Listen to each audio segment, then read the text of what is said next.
Kalau misalnya kita SMA jam kos, wah itu surga duniawi. Tapi kalau jam kos di kuliah, enggak apa-apa. Kuliah pengganti ada. Assalamualaikum warahmatullahi wabarakatuh. Halo Rangers, welcome back di channel Bakti Unan 2024. Jadi sebelumnya kenalin, nama aku Katrina Taufik atau biasa dipanggil Kat. Dan kali ini aku dengan partner aku yaitu nama aku Hamdan dari angkatan 22. Jadi pada kesempatan kali ini kita akan berbincang tentang Fakultas Kesehatan Masyarakat. Dimana kali ini kita udah kedatangan nih dua narasumber yang keren-keren dan kece-kece nih. Mungkin boleh perkenalan dulu. Oke, terima kasih. Sebelumnya perkenalkan aku Hailedi Amarna, biasa dipanggil Lady, dari Gizi Angkatan 2022. Kenalin, aku Rainer Tamono dari Gizi Angkatan 2023. Oke, Lady dan Rainer dari Gizi. Kalau boleh tahu, kalian lewat apa sih bisa lulus masuk Gizi Unan jalurnya? Oke, aku ya. Alhamdulillah aku lolos lewat jalur SNBP atau dulu sebutannya SNMPTN gitu. Kalau aku dari jalur SNBT atau UTBK. Keren-keren ya jalur masuknya. Nah, mungkin aku juga mau nanya ya. Nah, kalau boleh tahu nih dari teman-teman ngambil fakultas sekarang ini pilihan berapa sih dan jurusannya?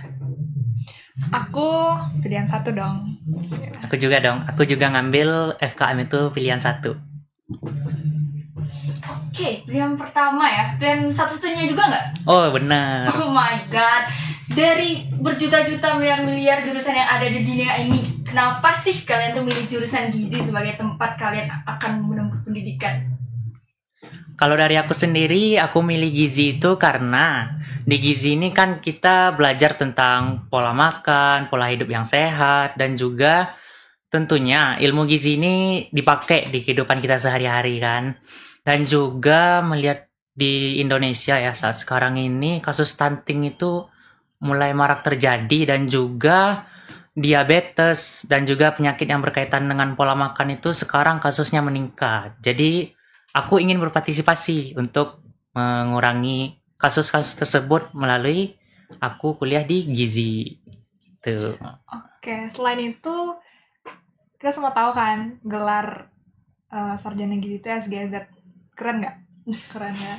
Unik ya? Iya, unik banget. Makanya itu mungkin salah satu faktor aku masuk Gizi. Ini Gizi ya. Terus kenapa Unan? Karena siapa yang nggak mau masuk Unan ya kan? Tiba-tiba masuk dan jadi ranger. Iya, dan juga Unan nih kampus hijau gitu, dimana bisa dibilang kampus hijau tuh karena lingkungannya asri, udaranya sejuk, pemandangannya bagus, dan juga kalau sore kita bisa lihat sunset. Oke. Wah, keren-keren ya alasannya ya. Terus mungkin bisa nih di-spill dikit-dikit berapa sih nilai yang harus kita punya untuk masuk FKM nih untuk para calon maba? Oke, aku ya. Rata-rata raport kemarin itu 91 sih. Oke, kalau dari aku kan kemarin jalur UTBK ya. Nah, kemarin aku dapat skor 590 di UTBK. Oke, Lady jalur SNBP ya, Iya. atau SNMPTN pada masanya itu nilainya 91, itu udah aman banget bisa lulus ya, goal gitu. Masya Allah. Kalau Rainer tadi dari jalur UTBK dengan Iya. skor 590. Ada mungkin kalau misalnya untuk yang di safe zone-nya banget ya, teman-teman bisa di angka 600 ke atas deh untuk masuk ke Gizi. Iya, bener. Tuh. Oke. Terus sebelumnya persiapan apa aja sih yang udah kalian siapin sebelum kalian mau memilih jurusan Gizi ini di UTBK ataupun di SNMPTN atau SNBP itu? Kalau aku sih persiapannya pas SMA ya, 3 tahun. Apa persiapannya? Itu grafik nilai harus naik, itu harus konsisten, belajarnya harus serius, dan insya Allah kalian bakal lulus SNMPTN atau SNBP. Oke, kalau dari aku kemarin persiapannya bisa dibilang cukup singkat ya, tapi jangan ditiru. Karena aku bisa dibilang telat mulai belajar UTBK-nya. Aku belajar kemarin dari awal tahun 2023, yang dimana itu nggak sisa berapa bulan lagi kan untuk UTBK. Tapi aku pakai cara belajar yang efektif gitu. Misalnya kita belajar 50 menit, abis itu di pause 10 menit, ya begitu diulang-ulang terus. Jadi kitanya nggak burn out gitu pas belajar, dan juga pelajaran yang kita pelajarin itu lebih mudah masuk biasanya kalau kita belajarnya serius gitu. Berarti nggak harus belajar terus ya, pasti ada istirahatnya dong. Karena istirahat juga bagian dari berusaha kan ya. Iya. Terus juga aku mau nanya nih, kan udah pernah ya jadi maba kan? Gimana sih rasanya pas awal-awal jadi maba dulu? Ini untuk trainer ya? Iya. Untuk trainer. Oke, kalau aku perasaannya dari jadi maba ya dulu seneng banget. Karena apa? Seneng karena diterima di UNAN gitu kan, kampus hijau.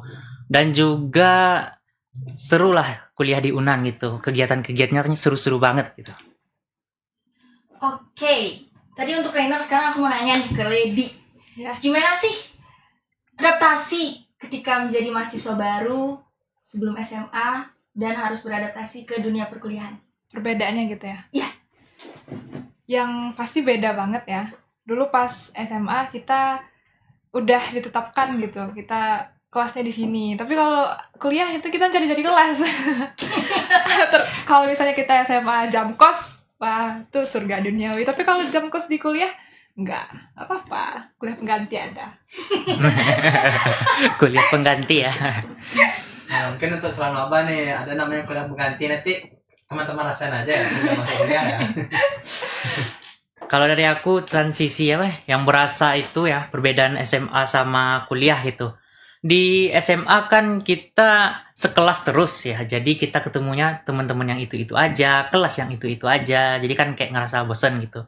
Nah di kuliah itu tuh kita tiap pelajaran tuh, tiap mata kuliah itu beda-beda kelasnya, dan juga teman-temannya juga beda. Jadi kita melalui perbedaan yang banyak itu kita bisa memperluas relasi sama teman-teman baru, dan juga beradaptasi juga sama kelas-kelas baru yang pasti suasananya beda dong gitu.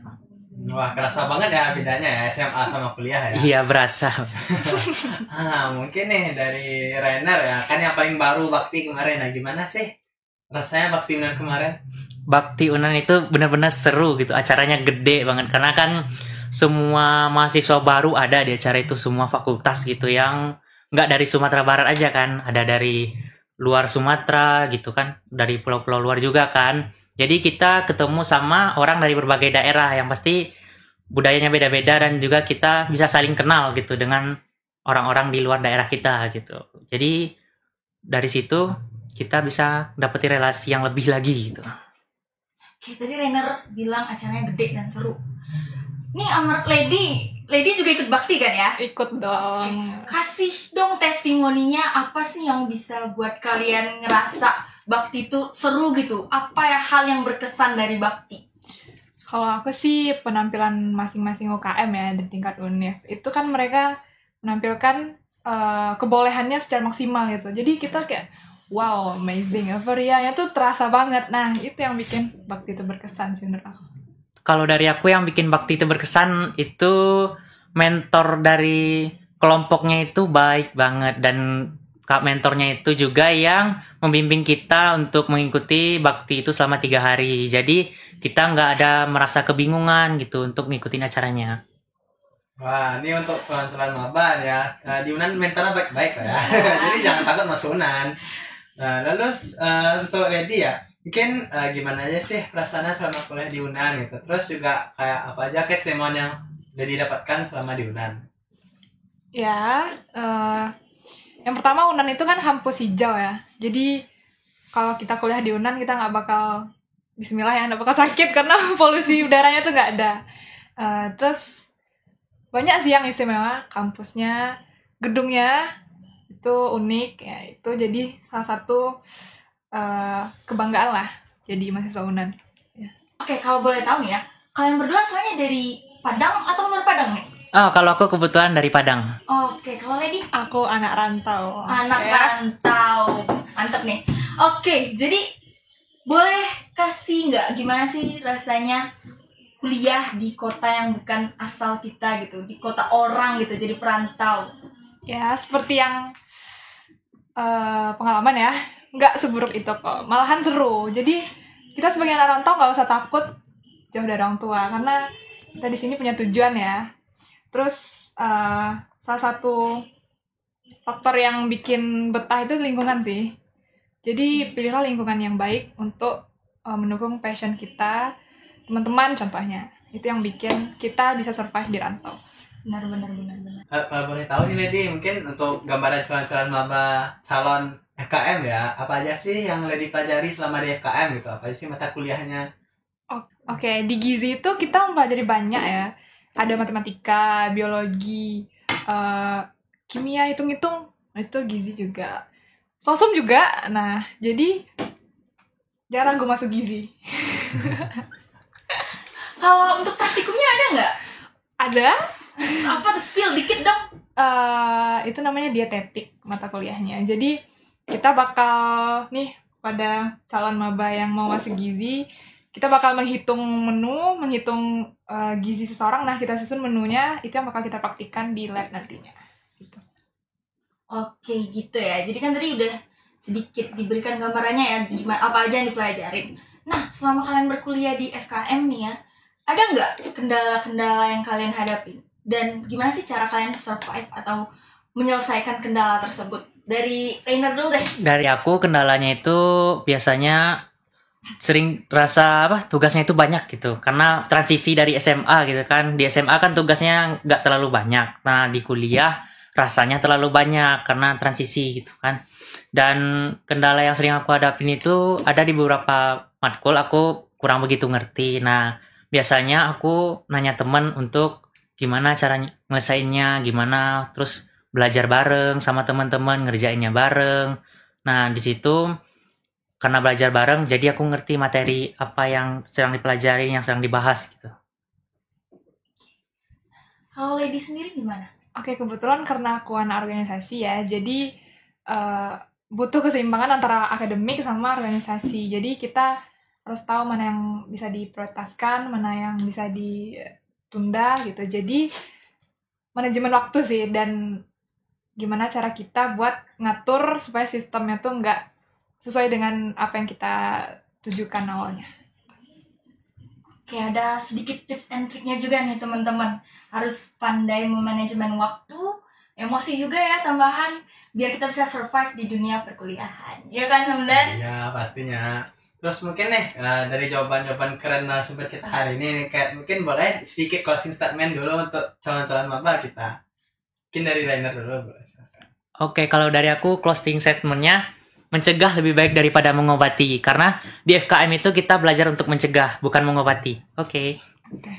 Kalau aku, kesehatan itu adalah ilmu yang paling dekat dengan kehidupan. Jadi ilmu kesehatan itu bakal berguna bukan bagi orang lain, tapi bagi kita sendiri juga bakal terpakai gitu. Jadi jangan ragu untuk masuk kesehatan, khususnya FKM. FKM Unan. Yes. Jangan lupa masuk FKM guys.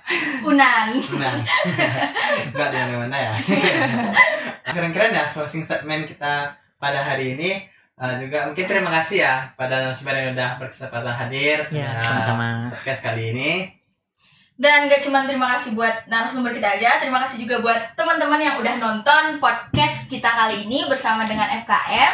Jangan lupa buat like, komen, and subscribe channel YouTube Bakti Unan 2024. See you.